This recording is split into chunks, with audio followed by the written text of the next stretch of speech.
The whole thing has just been very, I say, mostly beautiful. um, Meaning it's messy because it's a lot of people, different things happening all over the place. But the overall direction has been true and it's kept happening, and we've been learning a lot.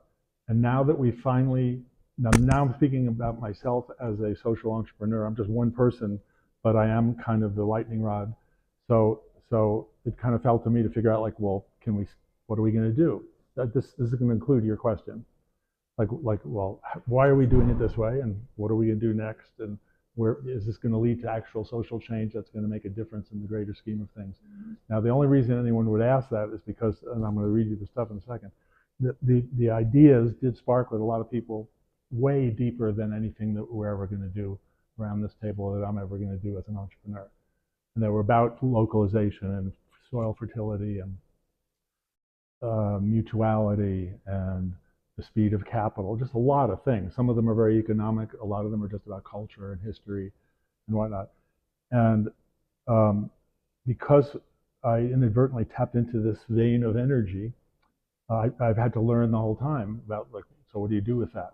And I can tell you, and not this is going to sound like a really ridiculous reference, but we happen to be witnessing a flow of energy politically right now that no one thought was possible even a month ago. Now, whether that peters out and goes some other way, whatever, that's not the point. But public energy is a thing, and I've been learning that myself on a very small scale. And so we don't have good systems yet. To your question, why don't we? Because it's been really hard to raise money for this activity from the sources. So I was able to be a connector. I could get the Mighty Arrow Foundation connected with PJ, and I managed to scrape some money from out XYZ to get to Boulder. And to start the groups, we actually had some slightly larger chunks of capital, meaning $25,000, $50,000 chunks that came in to help the groups get kind of up to some critical mass where the money could start circulating. Well, okay, so we did that. How do we do that more? When this energy, so I do have a message which is part of to answer these questions. There is energy to do this in other places, more places than we are now doing it, and there's energy to do it more in the places where we're already doing it, meaning growing the activity, growing membership, et cetera. So we're trying to figure that out. So the we is me and my board in Boulder, and we're on it all the time. And I've made a few forays in fundraising of larger amounts. They haven't been wildly successful yet, because this is a boundary activity. For all the things we just talked about finance versus philanthropy, that's enough to tell you why most foundations would be confused by it, and most investors. Add into it, ties to your question, add into it the fact that local food systems / what is now being called regenerative agriculture, so healthy agriculture, healthy non-global, non-industrial agriculture, is hardly a thing in philanthropy. It hardly exists as a category. It's like the lowest. The environment is a low category. Where does most philanthropy go? Schools, universities, churches, disaster relief, poverty. Then you get to poverty, and then there's a huge fall off. The arts. I left out the arts. That's like 88% of philanthropy. There's a huge drop off. Environment is the smallest overall category, and food and ag is like hardly a category under. Okay. So now that's not why we're focused on it. That's just the reality. We're focused on it because of Wendell Berry, because when I got out of school, I read Wendell Berry. That's when he was kind of bursting on the scene, and I just went, that guy's got it. That's what it is. That's it. I believe that. And for some cockamamie reason, I then said, well, I'd like to figure out how to do that. I don't just want to read about it.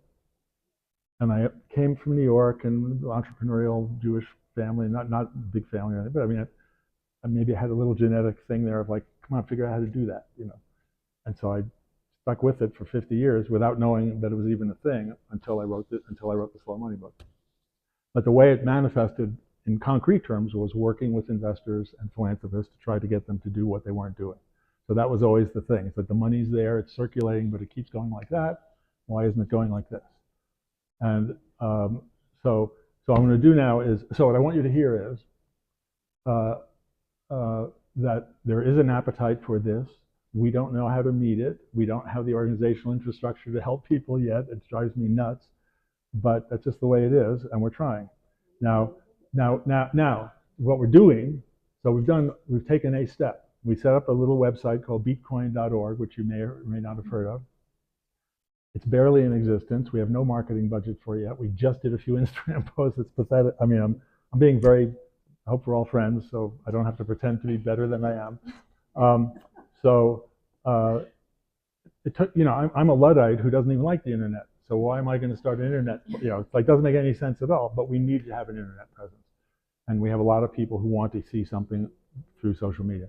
So after a lot of finagling, we finally came up with an Instagram campaign. So it's called Join Bitcoin. If you go on Instagram and search Join Bitcoin, it has like 8 posts. We're just getting going. We're trying to figure that out. We're going to try to lean into more podcasts for me, and we're going to try to lean into doing a few more readings of this. This came out during COVID, so I didn't do any readings for it. That's why I'm happy to be here today. I will read a little something. I'm doing a few things in New England this fall.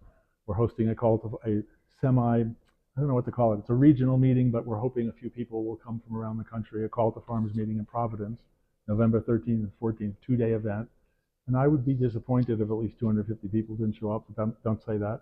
That's like a bad thing. But because we haven't done any big events for a long time, and this is going to be a very low production. It's in the farmers market building, folding chairs, just simple. Might not even charge any admission. Just say if you like this and you want to donate to Bitcoin, we'd love to have you, kind of thing. And it's a kind of a last minute thing. So you could pick up from before. I got tired. I didn't want to be in the event business. I didn't want us to be in the event business. I wanted us to be in the sharing ideas business and connecting people business. And as a tiny NGO, you can't do everything, so we had to give up on the events. And then the last thing before I read that I think might be useful is in the middle of the last century, say 1950, 1960, there might have been a dozen land trusts in the United States. And now the Land Trust Alliance has like 1,500 members. Just that trade association, there might be a couple of thousand land trusts, many of them are members. I think that these soil groups could be the next Land Trust Alliance. Now, that's a super bombastic thing to say. It's not totally ridiculous, but it is a reach because making small loans by group is way more moving parts than a land trust. So, meaning it's going to take a little more systematic approach over time to be able to start these groups, grow them, provide any kind of capital or administrative. So to your point, we should have an office that does some helps you with the back office stuff. We should be able to help you with communication, so that every group doesn't have to learn every single thing from scratch. So that's a hope, and so while I keep like this to the foundation community, which doesn't seem that promising, we started Bitcoin. Said, well, okay, let's not sit around and hope that the MacArthur Foundation is going to wake up one day and want to give us $10 million.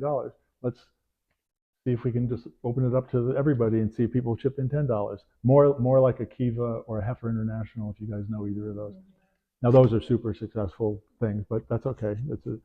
So we just. That's why I wondered, our microfinance, which have gotten into almost a philanthropic approach as well as empowering and all kinds of activities, are they at all a model? Relatively recent times, eventually, so that they're on most people's radar screen. I have a general answer. These are every one of the things that we could talk about is a big topic. I'm just saying because you're talking about like changing finance or changing philanthropy. So microfinance, I'm just going to give you my opinion because I don't have to give anybody else's opinion. In my opinion, microfinance is a bubble. There's a lot of good stuff in there, like in any bubble, but there's also a lot of froth.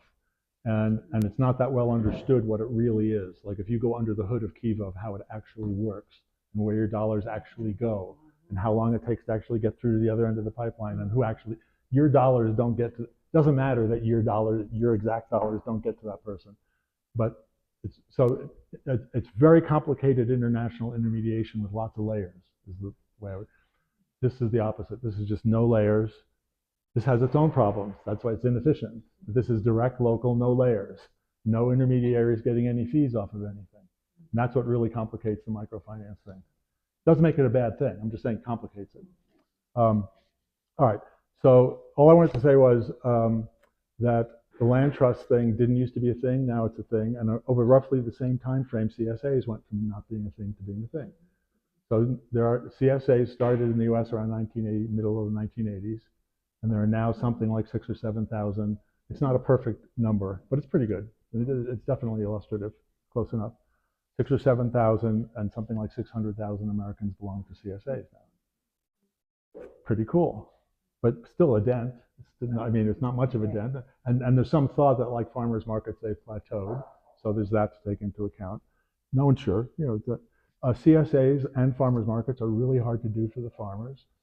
You know, they're fun for the consumers, but they're really hard. Like, very few farmers can have a farm that grows like 20 different crops and deliver them on a certain date and have good relationships with 100 consumers. I mean, those aren't skills that most farmers have. When it works, it is phenomenally beautiful. And so, yeah, I call us the CSA of investing. So I love CSAs.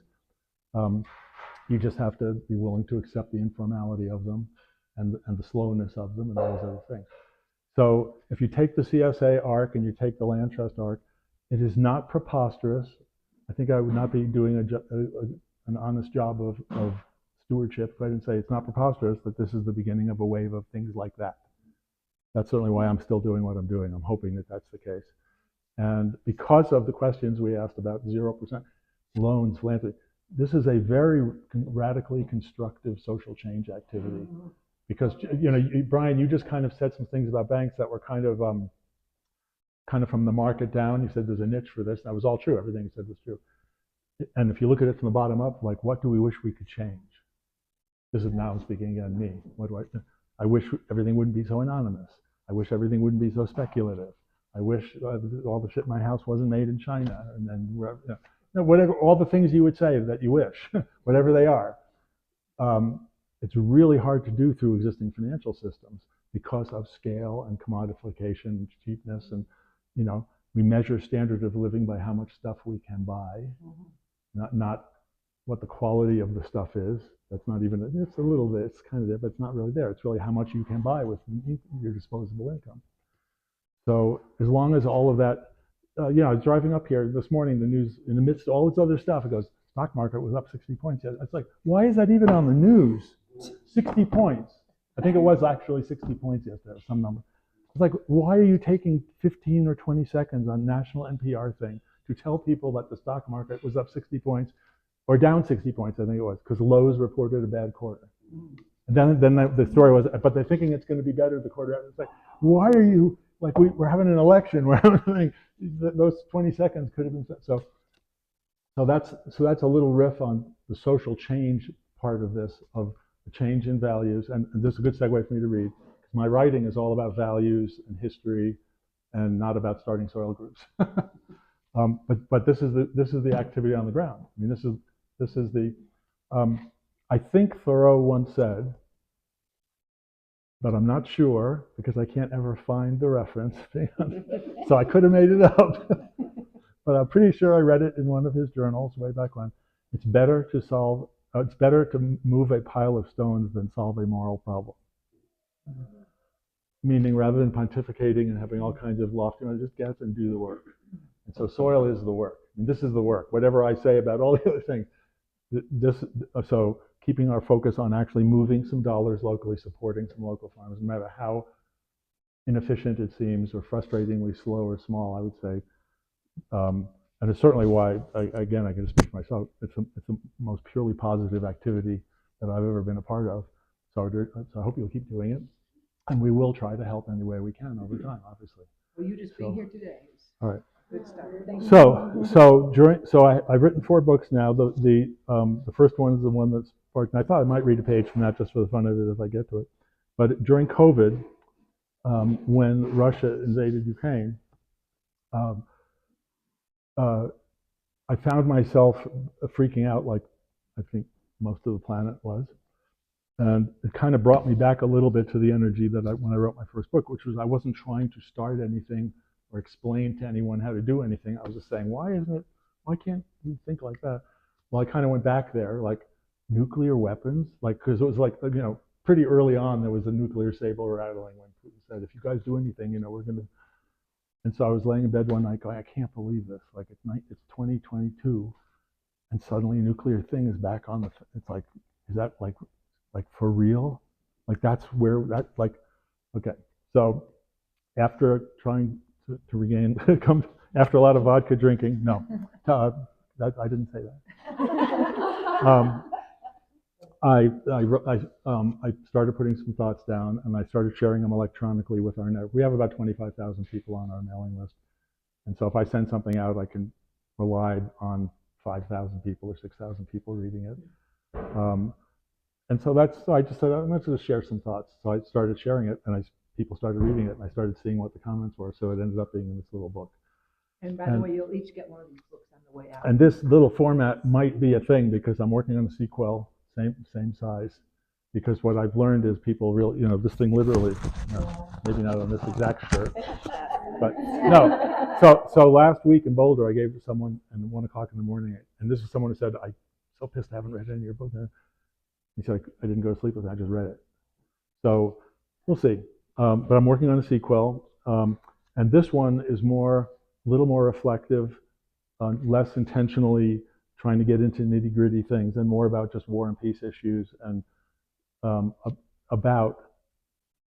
I suppose if you're putting a theme on it, you'd say, why isn't the food movement explicitly understood to be part of the peace movement? Meaning, we're trying to make peace, we're trying to heal, it's all the same thing. And anyway, so then I wrote this. I'll read a few pages of it, and then I'll share a few other things, and then we can come back to gabbing about whatever you want to talk about. Okay, so this is how it starts. It's in 23 little sections, and they're all kind of like meditations, so it's not one exposition. It's like a series of thought vectors. And the subtitle is Some Thoughts on Food, Money, and Nonviolence in Honor of Wendell Berry.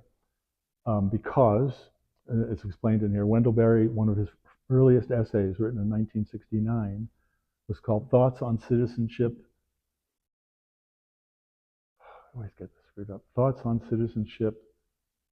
I don't think it says civil disobedience, but it might. It might say Thoughts on Citizenship and Civil Disobedience in Honor of Donald Pratt.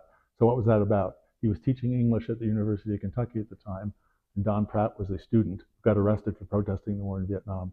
And Wendell wrote an essay about, let's say, the futility of political protest. And remember, it's 1969, so it was right, like back to the land movement, all kinds of things were happening. And Wendell wrote this thing, which if you can read that essay and not get goosebumps, then don't tell me. Because it is a moving thing, and it kind of just ends with